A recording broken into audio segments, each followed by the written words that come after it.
Well, forget about rescuing our economy. These days, is Ben Bernanke all about rescuing Barack Obama? Hard to say, but it certainly isn't hard to imagine another round of Fed intervention in the markets helps the markets and helps the president. And on that count, it hurts the guy trying to become president, the same guy who already has stated he wants Ben out. Market watcher Craig Smith says this could be a case of Ben returning the favor. So, Craig, Ben in a fit with Mitt, and he has the power to prove it, right? Well, sure. And Neil, it's the only thing that makes sense, because another round of quantitative easing is not going to do any more than the first two rounds of quantitative easing. By the way, Craig, you're an encyclopedia. Just to remind folks back on, when the Fed comes in the markets doing this easing stuff, it buys any notes, treasury paper it can find, scarfs it all up, tries to keep rates low. Markets do a jig. They love it generally, and they expect it again, right? That's exactly right, Neil. And what happens is, even on Mr. Bernanke's own words, it forces investors looking for yield to go into the marketplace.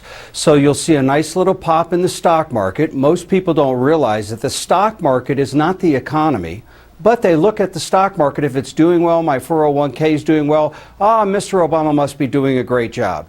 It's the only thing that makes sense now, Neil, because think about it. As you said, and Fox Business did a great job reporting on this, Mr. Romney is not going to have Mr. Bernanke serve another term. He'll probably go with somebody like John Taylor from Stanford or Glenn Hubbard.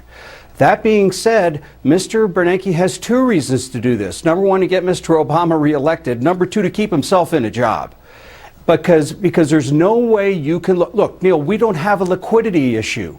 We have a confidence issue. There's plenty of money out there. There's $2.2 trillion on corporate balance sheets. At least $2 trillion, if you look at the Fed's balance sheet, sitting in the banks. What are we missing? We're missing confidence of the average American being willing to go take a mortgage out because he's not worrying about losing his job, or buying a new car because he can make the payments, or a businessman doing a capital expenditure in his business because Mr. Obama's not going to send us off the fiscal cliff. If we had that, Mr. Bernanke knows we don't need more stimulus. We need confidence. And there have been more than a few Fed members who had doubts about the last round of intervention, because you could argue that the last thing we needed was more cash flooding the system. But you do then have to piece together this sort of sinister notion here that there is something else afoot, and that is to just goose a recovery that's dicey to help the guy in office.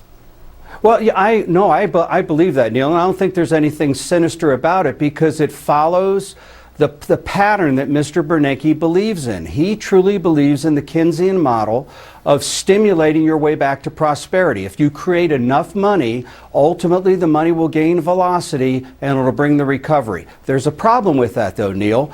All this pent-up demand, all these trillions sitting in balance sheets, what happens when all that money hits the market? We could have inflation just like we had in 79-80. We could see interest rates have to go up to 15-16% to battle a 15 or 16% inflation rate, and then we got a real mess on our hands. But that'll be after November, Craigie. That's after November.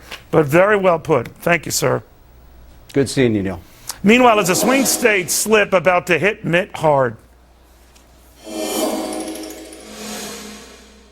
So, I'm walking down the street, just, walking, and I found myself in the middle of this parade honouring America's troops, which is actually quite fitting, because Geico has been serving the military for over 75 years. Oh, no, look, I know this is about the troops and not